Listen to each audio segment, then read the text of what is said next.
Welcome to Literary Analysis Introductory Paragraphs with me, Mrs. T. This video assumes you already have some brainstorming or outlining work done and know where you're going with your paper. If you're not quite there and you need help with those steps, please see my other videos about those topics for some tips. Today we'll go over the Literary Analysis Introduction paragraph and I'll share some examples with you. There are writing pause points that are intended for those typing their paper to pause the video and be able to do that work. If you're handwriting, simply leave yourself plenty of room or literally cut and paste your sections of the intro into the proper order when you're done, and that will make more sense as we go.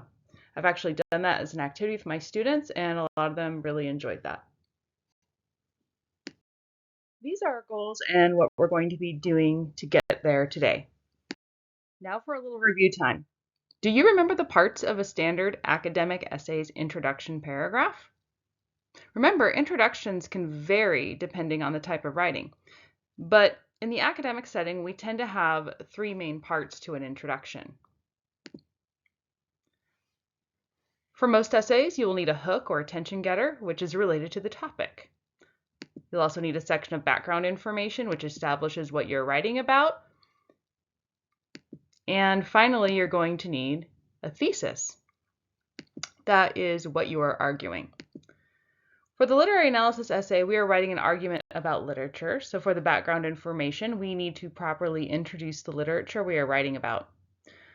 If you're writing a different type of essay, then you need to give just the appropriate information someone needs in order to tackle your writing. Don't worry, I'll give you more information on all of this throughout this video. This is a complete paragraph, an introduction paragraph example that I'll be talking about throughout this presentation. Don't worry, I'll be putting it back on the screen as we go, but this is a place where you could stop and read it if you would like to experience that before I start digging into the components. While an introduction goes in order from hook to background to thesis, we usually write it in a backwards type of order. So in this video, I will take you through my example introduction and show you the parts and explain why I would write them in this order. You can always pause the video to work on your own introduction paragraph as well as I go over that. For literary analysis, the thesis is the main claim. It is also sometimes called a theme statement because literary analysis arguments tend to argue a message related to a theme in the literature. So when formulating the thesis, you need to write a succinct and specific statement that addresses what the author is trying to argue through their storytelling. Your teacher may have given you a prompt or main topic to work with to get you started or focused. Themes and authors' arguments should also be universal, meaning that anyone should be able to see how it functions within the context of the literature, but also apply it to our world and our lives. These concepts have deep meaning when done correctly. Also, don't forget that they should be debatable statements, not statements that are cliche. In other words, we've heard them way too often. They're probably things that people say to you all the time. And they also shouldn't be too vague.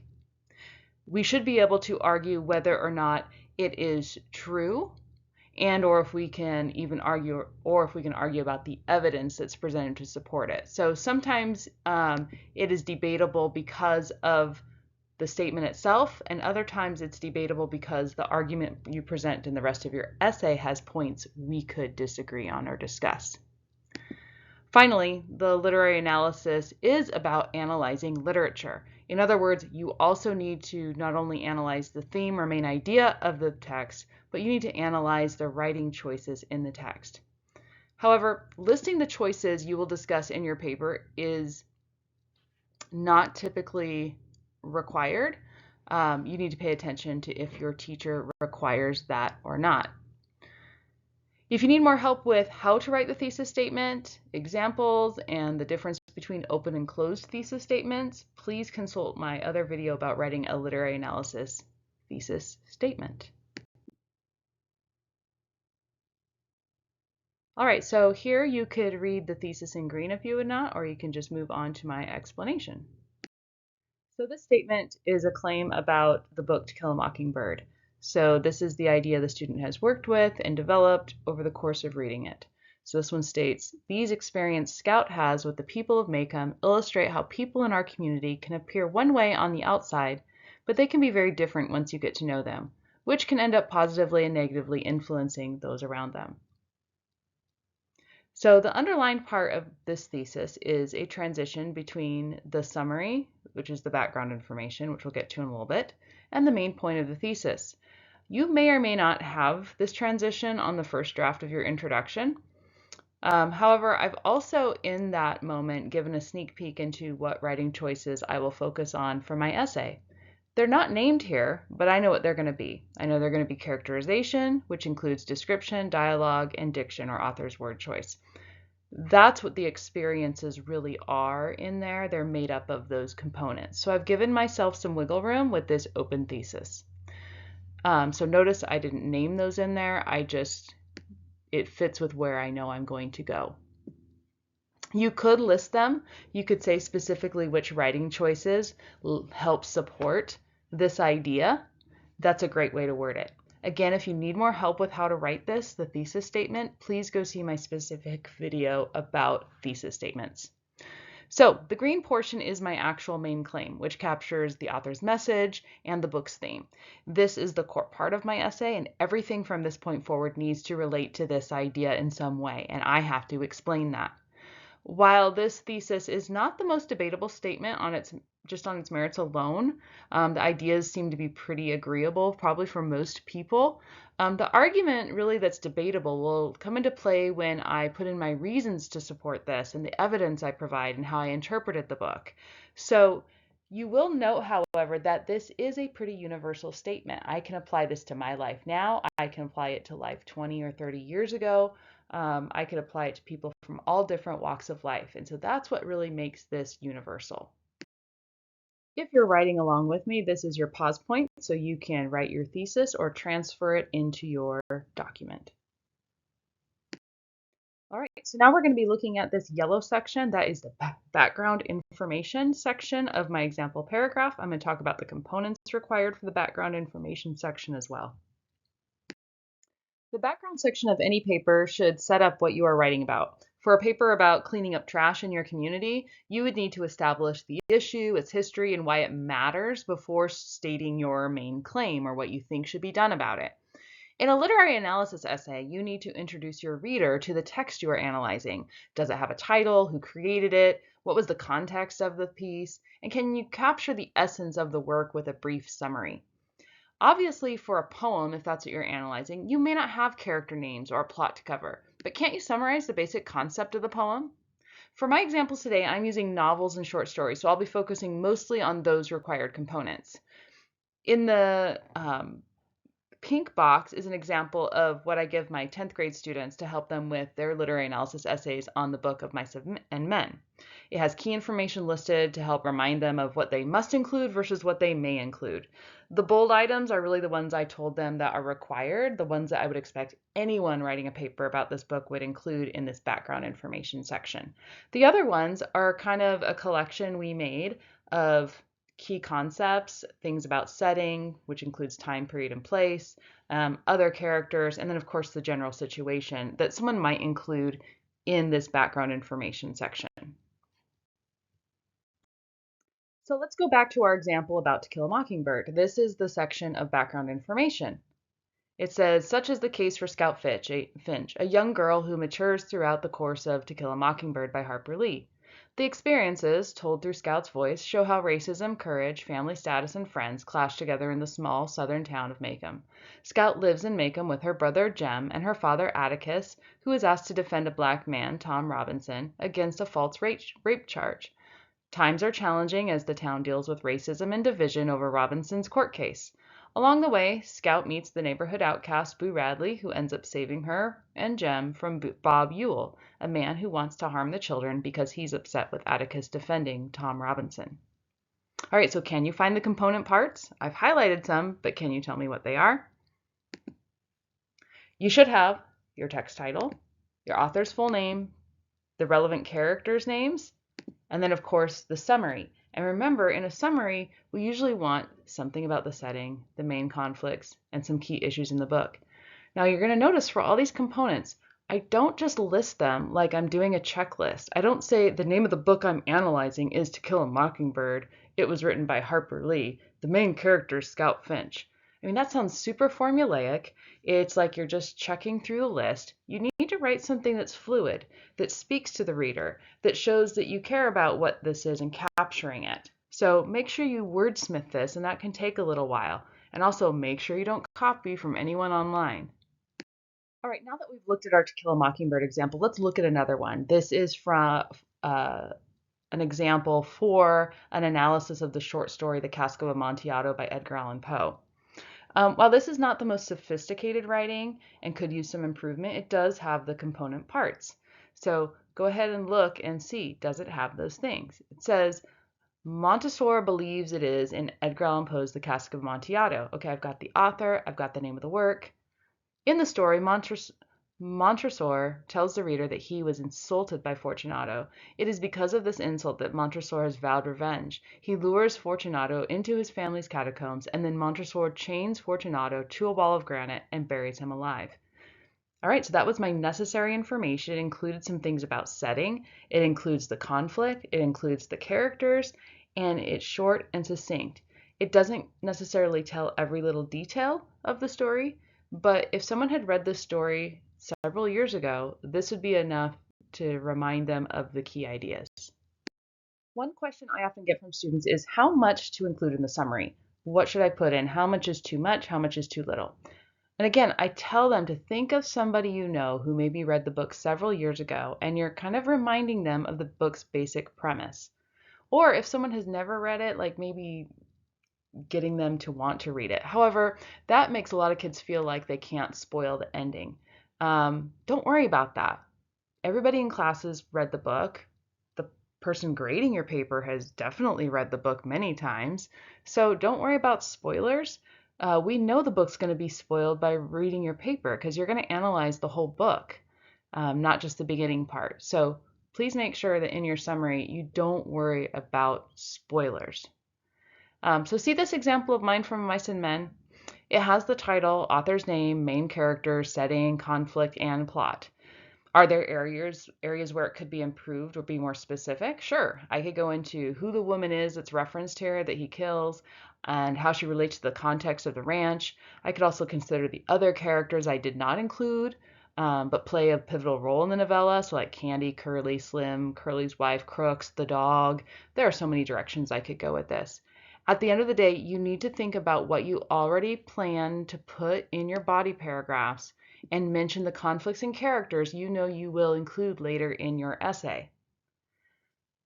Note I also included some example sentence starters here in the little pinkish box, so you could use that to get going on your background section. Remember, if you're writing about a short story, nonfiction book, poem, or play, you just need to substitute that word in for the word novel. All right, this is your pause point. Go ahead and write your background information about your literature that you're analyzing. What you need to remember is that a hook or attention getter is your chance to engage your audience and make them want to read your writing. It's your first impression. Real world writers have to think about this because if people don't read past the introduction of your work, the rest of your ideas will never be read and appreciated. So start off on the right foot by having a hook that gets your reader thinking, wondering, or curious. You also don't want to have a hook that is too long. So we need to make sure that we keep them short and to the point. I once had a student who was this fantastic creative writer and loved to take her readers into a hypothetical scene. She would describe it with all kinds of details, beautiful language. However, her hook ended up being over 1 page long. Even though it was beautifully written, her peers and I read it and we became a little annoyed because it was just droning on and on at a certain point, and we wanted her to just get to the point. So I had to work with her a lot on condensing that section down. And she had to say goodbye to a lot of beautiful description because it just didn't work with what she was doing and it became distracting for the reader. For this reason, I tell most of my students to try to keep your hook between 2 to 4 sentences long. And this also includes a transition between the hook and the background information. Some of you may have heard of the other term that a hook goes by, which is attention getter. It's the same thing. It's how do we get somebody, how do we hook them on the line, just like we do with a fish when we go fishing. All right, now on to types of hooks. I'm going to give you the ones that tend to work best for literary analysis. There are other ones that are suggested, but there's some, like statistics, that don't really work that well when writing about literature. But remember, one of the first rules I always tell all of my students is that it must be related to your main topic and thesis. If it doesn't, it's going to miss the mark and leave your reader confused. Trust me, I had a student one time who thought they were being really cute because they knew that I love Star Wars, so they started with a Star Wars reference, and honestly, I don't remember what it was. But it had no connection to the essay, the topic, nothing. And it just seemed like they were trying to manipulate me, like trying way too hard, and it left me very unimpressed. It was like, nice try, but that was cheesy. So, the very first one that you may have heard of, and that I suggest to students, is an anecdote. Anecdote is a very short and amusing or interesting story. It's typically about yourself, someone you are close to and know really well, or someone who is famous that you can successfully retell their story. Again, though, remember, 2 to 4 sentences. That's it. So you can't go on and on with this story, hoping that people will just be willing to listen to that. We need to get to the heart of your paper. The next one is imagery. This is where you describe something related to your topic by incorporating some rich descriptions that often relate to the 5 senses. This is great for my creative and poetic writers that just their minds kind of work this way. You're often trying to take somebody into the scene of something that relates to your topic. Just make sure you don't go on and on and on with it. Again, 2 to 4 sentences. Questions can be a great way to hook people, but a lot of students go with this because they find them the easiest to write. And there is some truth to that. But please, please, please make sure your questions are thought-provoking. Having a question that is answerable with just a simple yes or no is not really provoking thought. You just get a gut reaction from somebody because they'll just answer your yes or no and move on in their brain. Questions, here's my tip. Questions that start with how, why, if, and when tend to work the best for this technique. Also, some students do really well starting with a broad question, following that up with a more specific question, so kind of guiding your reader's thoughts, and then maybe even suggesting some possible answers or thoughts about it. All right, so here's an example of a bad question, and I see questions like this all the time as a hook. Have you ever experienced tragedy? Okay, so maybe this essay is about a tragic experience and what we do with tragedy. I don't really know, but I just have a simple knee-jerk response with that. It's yes or no. It's just a gut reaction. Didn't really make me think. So, have you experienced tragedy? Yes. I'm kind of left with a so what. Whereas if I ask something like, when tragedy strikes, how do people cope with the onslaught of emotions that result? See how that question makes people think? And it has a variety of answers. I could then follow up that question with maybe a statement about some common responses people have to tragedy. That actually shows that I'm wanting you to think and that I'm giving you my thoughts about that question in order to get us toward my main point of what I'm going to write about. All right. Next one, startling statement. Be careful with this one. Sometimes students will write something that is startling just for the sake of being startling, and it's not really connected to the topic, or it's so loosely connected that it just doesn't really work. It's just cheesy or out of place. However, you could state something controversial and related to your topic that could get your reader interested because it's so striking, and then they want to see what you have to say about it. Also remember that you usually need to follow up the startling statement with some transition or some framing of it. Maybe you explain how you feel about the idea that you just stated. Like maybe it's a statement you don't even agree with, but you put it there because it's a controversial idea, and now you're going to explain the complexities of the statement or why you don't really agree with it, and then finally transition to your main points. Finally, one that a lot of kids also like to use because they think that, oh, I can just search for a quotation on the internet. They can work beautifully if you follow a few simple rules. One, pick a relevant relevant quotation. It needs to fit with your topic. Two, it needs to be understood out of its own context. So if you get something from a speech from JFK, it needs to be a statement that I don't need to listen to that whole speech to understand what he's saying. Or you can explain also the context of that quotation by setting it up with that before you actually do the quotation. And then 3, you need to know where it came from, who said it or wrote it, so that you don't make any terrible mistakes with who you're actually quoting in your introduction. I actually had that happen with a former student who ended up quoting somebody they didn't even know, and it was totally inappropriate for their writing. They ended up quoting a Nazi doctor who experimented on Jewish prisoners for their essay. It was unrelated to the topic, really. It was loosely connected because he was writing about humane treatment, and their paper was about that, but they weren't using it to be ironic. They simply didn't know who he was and how actually his actions contradicted the quotation from him. So don't just go Google a quotation about your topic. The internet is also famous for having misattributions of quotations, so it tells you it was said by somebody and it wasn't really them. So be really cautious. Some students also are able to find a meaningful quotation from the text you're actually analyzing. That can be really effective, but again, make sure it's a quotation that does not need a ton of explanation or context to be understood. In other words, I shouldn't really need that much of an introduction to the quotation or analysis of it. However, be mindful that you'll probably need a follow-up statement that discusses the relevancy or meaning behind the quotation or why it matters. Lastly, and it's not on here because I usually steer my kids away from it, I usually tell them don't start with a definition unless your teacher tells you to do that. I personally find it pretty condescending to the reader as a first statement to start defining some term. It's one thing if the word or topic is very subjective. In other words, there's lots of different angles to it, and you want to generally discuss all those different angles. But what I'm really talking about here is when kids give the dictionary definition of a word. That's what's condescending. It's assuming like your reader's too dumb to understand the topic and what it is.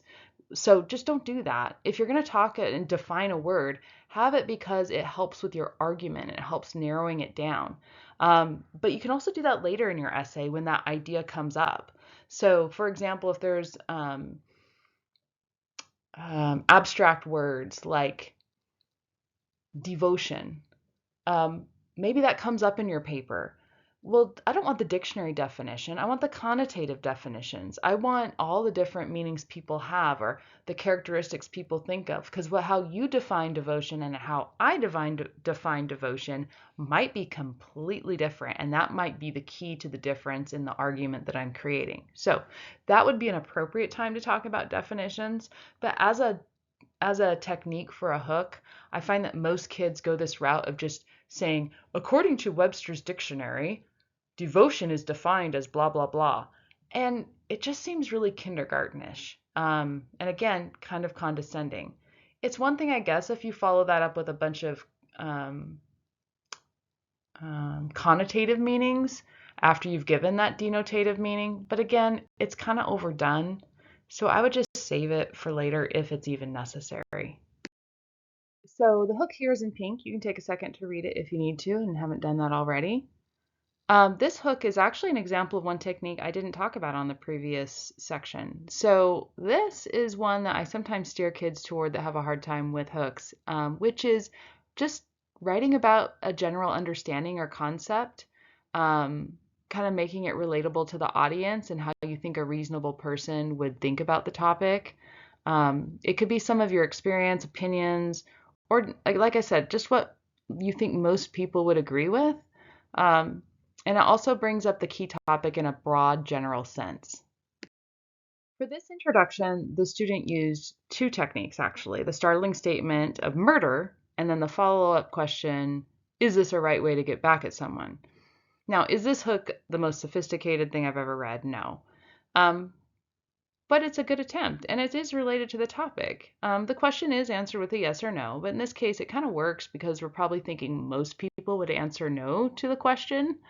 But if you read the transition in yellow right after this, you can see that the writer is bringing up the yes response as it relates to the short story. So it does show some attempt at engagement and easing into the topic of revenge. All right, this is your pause point to go work on your hook attention getter. Remember to write it in front of your background information section. Right now you have a rough introduction paragraph. It probably sounds a little choppy or chunky. It may be repetitive. It may jump from one point to the next. Now your job is to go back through your introduction and smooth it out by revising it. Look and see if you can combine sentences together. Go online, find a list of transitional words or phrases. There are tons out there on the web. They're often by category for what you're trying to do in your transitioning. So are you adding to, are you contrasting, those types of things. Try thinking about how your ideas are shifting or relate to each other and use an appropriate transition between them. Last chance to look at the example paragraph. Here I underlined the key phrases that are transitions between ideas and chunks. Notice how this can give your writing lots of flow, which is what we want to see in quality writing. Thanks for watching this video about introductory paragraphs for literary analysis. If you want to see more of my materials or support my work, go ahead and go visit my YouTube page. You can like and subscribe to it, or go buy some of my resources on Teachers Pay Teachers.